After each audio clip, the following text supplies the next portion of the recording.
Nou, je gaat tussen zitten. Ik wil correct I will zitten. Wat had je hier survive. te zitten? I will survive de Wat een feest. Hermes House Band.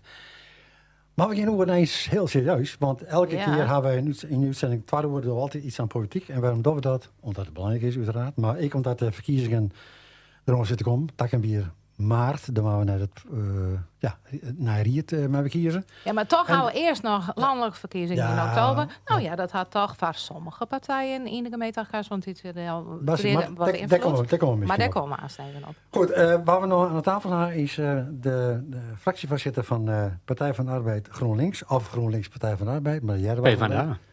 Nog steeds PvdA? Ja. Oké, maar interessant. Henk Spulman, welkom. Dankjewel. We houden je vaker aan, het is bij tutoriëren met waar. Oh. Dat mensen denken van nou... En dat mag je wel, ja? Ja, dat mag je wel. Jij bent Jack Nuistema? We zijn net naast me.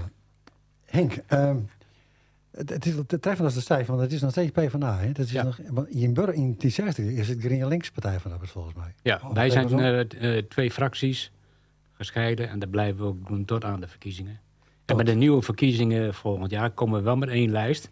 Maar zullen we, zoals het nu lijkt, als afdelingen nog 2 steeds afdelingen zijn? Want dat is afhankelijk van wat er landelijk gebeurt. Dus we hebben landelijk niet, lokaal niet besloten als fracties te gaan fuseren, maar we hebben 2 afdelingen. Dus eigenlijk wat ik net zei, eerst even oktober afwachten hoe dat allemaal verloopt. Dat heeft toch natuurlijk ook zo'n uitstraling op jullie.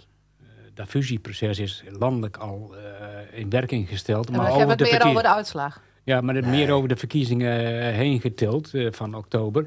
En dat zal ook niet voor de gemeenteraadsverkiezingen in beslag vinden, denk ik. Dus ik denk... Maar Maar dat proces is onomkeerbaar. Dat gaat gewoon door. daar ga ik vanuit. Daar komen we even op, want ik heb gezien dat we hebben even contact gehad. Je bent niet bij het congres geweest. Nee. Dat heeft me al wat stof doen opwaaien. Maar het heeft toch gevolgen voor jullie afdeling? Want ik zag dat 2 bestuursleden zijn opgestapt. Klopt. En ik heb ook via gehoord dat ook een oud raadslid, Nicolai, opgestapt is. En zelfs John, die ooit namens de Partij van de Arbeid in de wethouder was, is ook uit de partij gestapt. Wat gebeurt daar in Ankasperen bij de Partij van de Arbeid? Nou, ik denk zoals overal, als mensen zich niet meer thuis voelen bij een partij, maar dat heeft niet zozeer met programma of wat dan ook te maken. Er speelt ook zoiets als sentiment, dus het gevoel wat je bij een partij hebt. Als je je niet meer welkom voelt bij een partij of je hebt die binding niet meer. En je zegt, ja, er gebeuren wat dingen die ik niet met mijn gevoel kan verenigen. Ja, dan is het misschien tijd om op te stappen. Ja, maar dat is te makkelijk. Kijk, je Maar bent... dat is wel zo. Kijk, ik praat even uit mijn eigen situatie. Ik ben sinds 72 lid geweest van de PvdA. Op een gegeven moment dan praten we even over verleden. Dat kan met mijn leeftijd ook wel aardig. Maar in de jaren 90 kwam Kok met zijn paarse kabinetten. En die gingen volgens mij iets te ver rechtsaf. Daar heb ik mijn lidmaatschap opgezegd. Daar kon men niet mee verenigen. En dat heeft vrij lang geduurd tot, weet ik wel, een jaar of 10, 12 geleden. Toen kwamen ze toch kloppen van wil je voor de PvdA weer wat gaan doen. Toen moest ik er even over nadenken. Ik denk van ja, PvdA. Ik had daar toch wat voorbehoud bij. Maar uiteindelijk, ja, het is wel mijn clubje, zou ik maar zeggen. Ja. Zo voelt het ook. Ja. Maar is dat nog zo nu? Ja. Ja, maar wat er gebeurd is, gewoon, en ook op het congres, hè, want er hing een soort voetbalhooligan-stemming. Toen daar een voorstel van Piri werd aangenomen, gejoel in de zaal, mensen werden uitgejouwd als ze aan het woord waren. Dat is toch niet een PvdA waar jij je bij thuis voelt? Nou, er spelen verschillende dingen. Kijk, bij één ben ik er niet bij geweest. Dus ik kan niet uit Nee, eigen maar ervaring... maar die mensen die nu bedankt hebben, Die zijn er ook niet bij geweest. Zijn er ook niet bij geweest. Nee, ik kan niet uit eigen ervaring spreken. Dus laten we dat even vooropstellen. Wat ik ervan weet is dat er 1 grote fout is gemaakt. Dat gebeurt wel meer met mensen. Dat ze niet naar elkaar luisteren en ook niet meer met elkaar in gesprek gaan. Nou, als je dat laat gebeuren, dan kun je hebben dat mensen ook zeggen, nou, dan trek ik mijn conclusie uit, ik stap op. Dat is jammer. Dat moet niet gebeuren. Je moet met elkaar in gesprek blijven. Je moet naar elkaar luisteren. Je hoeft het niet met elkaar eens te wezen. Maar je moet wel met elkaar in gesprek blijven. Als er ook nog een verbindende factor is. En ook de mensen die nu opstappen, of opgestapt zijn, die voelen zich nog steeds sociaal-democraat. Dus die horen thuis bij die partij. Ja, nou dat bedoel ik. Maar dan stap je op om zo'n, ik noem het maar een incident, het is wel heel ernstig wat daar gebeurde. Maar dan is er toch meer aan de hand dan dat. Als je dan de conclusie trekt van ik zeg mijn lidmaatschap op, ik hou ermee op. En Ja, maar- ook de verantwoordelijkheid die je in bestuur hebt en aan Kasperen, dat je in één keer zegt, dan is het dan niet alleen dat geweest om te zeggen, nou ik stop, dan is het dan meer. Kan toch juist niet anders? Nou, ik weet niet waarom de bestuursleden zijn opgestapt. Jullie hebben geen contact met elkaar. Ze hebben niet van tevoren of na die tijd aangegeven waarom ze opgestapt zijn. Maar begrijp ik nou goed van je dat eigenlijk het sentiment is van de moties ingediend in de Tweede Kamer van Pierik, dat eigenlijk te weinig communicatie onderling met de achterban is geweest? Dat voor sommige mensen... Nee. Ik denk niet dat de motie zelfs daarbuiten staat. Nou, ja. Ik denk dat... De manier waarop omgaan met elkaar.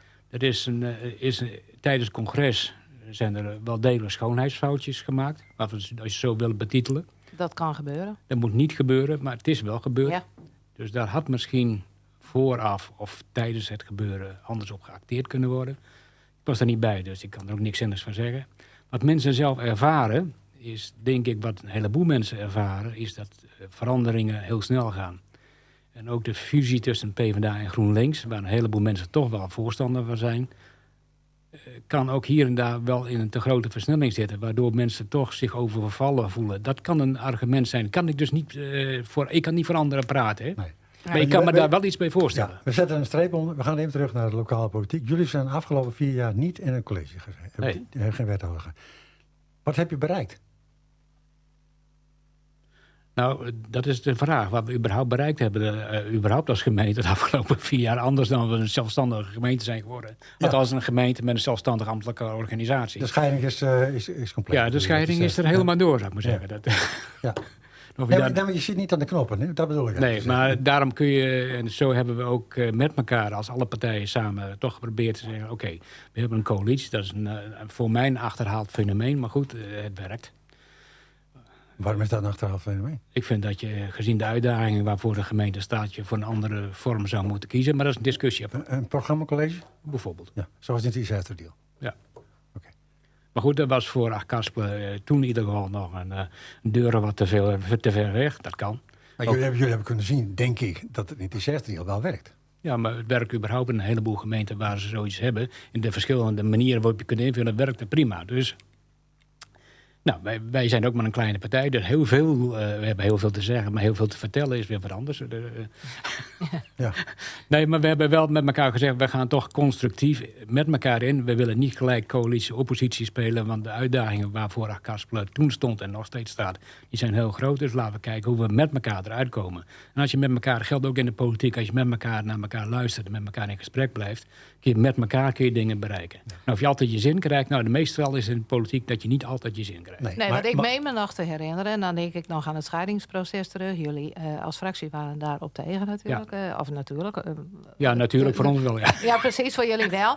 Maar ik meen me nog te herinneren een raadsbijeenkomst waarbij dit besproken werd. En dat jullie als PvdA toch zeiden van, nou, we kunnen dus geen kant uit. Dus dan steken we een hand uit om toch mee te werken in dit proces. Dus constructief, met fris tegenzin, toch zorgen dat het een goede kant op gaat. Ja, maar je zit in de raad namelijk niet om je gelijk te krijgen. Je zit er uiteindelijk voor de inwoners.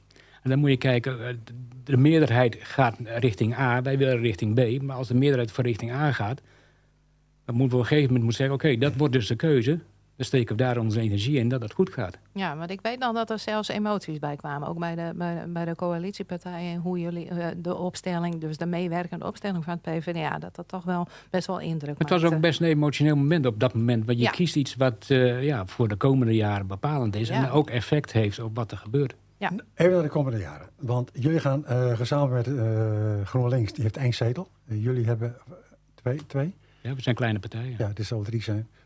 Ja, hij is ooit wel eens groter geweest. Maar je gaat dan samen... Je gaat samen Dat was ooit. Ja, precies. Maar je Dat gaat is waar, samen- Rijn. Ja, maar goed, je gaat samen de strijd aan. In een gezamenlijk programma, neem ik aan. Ja. Met welke argumenten, met welke zaken denken jullie mensen over de streep te kunnen trekken? Want het gaat om macht. Hè. We kunnen een mooi verhaal houden, dat samenwerken. Maar het gaat om macht, het aantal zetels, dat draait het om. Aantal zetels is bepalend voor de invloed Ja. die je kunt uitoefenen. Maar het gaat erom dat mensen je beginnen te volgen en te kijken, wat doen ze nou eigenlijk? Daar heb je 4 jaar voor. Dat moet je niet alleen tijdens de verkiezingen doen. Je schrijft een programma waarin je de actuele thema's ook een plekje geeft. Maar dat programma, heb ik al gemerkt, je kunt nog zo'n mooi programma schrijven. Mensen lezen het toch niet. Dus ze lezen voor geen hout. Nee. Dus je moet gewoon kijken van oké, hoe kom je over, zowel in die 4 jaar als tijdens toch wel de campagne die je rondom de verkiezingen gaat doen. Nou, we hebben bij onze leden opgehaald wat zij belangrijk vinden. dat hebben we net 2 weken geleden gedaan uit mijn blote hoofd. Hoeveel leden hebben jullie nog?